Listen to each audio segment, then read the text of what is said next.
नहीं बताया ना मैंने। हाँ हाँ हाँ। कई लोग दूसरे यूनिवर्स से गैलेक्सी होकर हमारे ब्रह्मांड में आए थे, तो निराकारी से आकारी बने। पहले फरिश्ता से सूक्ष्मोत्तन में आए, फिर यहाँ उनको अच्छा मनुष्य कभी देखे नहीं थे उन्होंने। कभी दूर दूर वालों ने कभी मनुष्य अवतार में कहा भी उन्होंने मनुष्य देखे ही नहीं थे कहीं, क्योंकि वो तो निराकारी दुनिया में रहने वाले थे। राइट। निराकारी दुनिया वालों को जब धरती पर आते हैं तो मनुष्य, जैसे तुम दूर घूमने जाते हो तो नया नया देखते हो तो तुम्हें कैसा लगता है? बिल्कुल सही बात है। जैसे तुम ध्रुव पर जाओ, बर्फ का पहाड़ देखो तो बर्फ की दुनिया देखो, जंगलों में जाओ, बड़े बड़े पहाड़ नदियां देखो, कैसा लगता है? बिल्कुल। जिसने कभी घर से छोड़ा ना हो, तो जैसे तो वो दूर दूर से निराकारी दुनिया से आते हैं, तो वो पहले आकारी दुनिया को देखते हैं, तो वो भी देखते हैं तो उसको लगता है कि ये आकारी क्या है, फिर साकार में मनुष्य अवतार देखते हैं, फिर ये जानवर देखते हैं, पशु पंखी देखते हैं। तो इनको भी होता है कि चलो एक बार तो हम मनुष्य अवतार में मनुष्य जरा बन के देखें, उनके पास तो बहुत पावर है।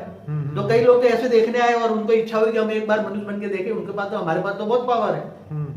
तो कई लोग ऐसे ही सीधा मनुष्य बन सकते हैं, कोई उनको जन्म लेने की जरूरत नहीं है। हाँ। जैसे निराकारी से आकारी, जैसे देवता सीधा नहीं बन जाते थे। आपको पता होगा कि जो इंद्रलोक की नाचने वालियां जो थी, वो सब मनुष्य अवतार में देवी आती थी और मनुष्य धारण करके किसी से प्रेम हो गया, बच्चे भी पैदा करती थी। तो सीधे आकारी से साकारी मनुष्य बन सकती है। बाबूजी, एंशिएंट एलियन में बहुत सारी ऐसी कहानियां बताई जाती है और हमारे भारत के शास्त्रों में भी बताया कि जैसे पांचाली थी तो वो आग से पैदा हुई थी, उनका कोई जन्म देने वाला नहीं था। द्रौपदी, दो भाई बहन दोनों। हाँ।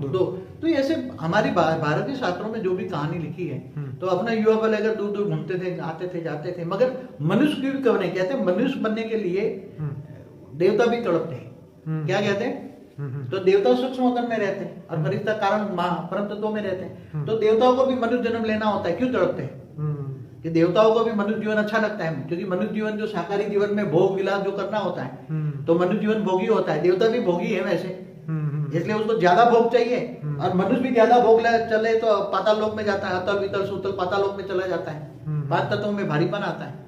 मतलब इसलिए जो दूर दूर से आने वाले उनको रहते हैं, कई मनुष्य बन जाते हैं, फिर दोबारा ऊपर। तो बापू जी, कई बार ये बातें हम डिस्कवरी में या नेशनल जियोग्राफिक में सुनते हैं कि वो एलियंस थे, वो धरती पे आए और फिर यहीं रह गए, या फिर वो यहाँ पे आके मर गए, या बहुत सारी बातें। तो क्या ये रियलिटी है? बिल्कुल रियलिटी, पक्की रियलिटी है। दूर दूर के यूनिवर्स से आए हुए ये धरती पर मनुष्य भी बन गए, देखने के लिए आए, उनको लगा कि अच्छा है, रोमांटिक लगा उसको, तो वो निराकारी से आकारी बनकर मनुष्य बन गए और फिर दोबारा वो कई जन्म मनुष्य देखते हैं। तो बाबू जी, ये जानवर भी में आ बन गए, गए, कई लोग तो जानवर भी बने मनुष्य, फिर वो एलियन दूर दूर के।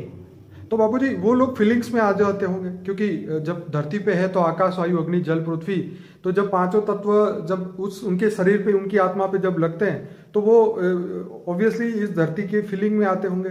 तो जैसे आपने बताया कि उन आत्माओं के अंदर भाव पैदा हो जाता हो।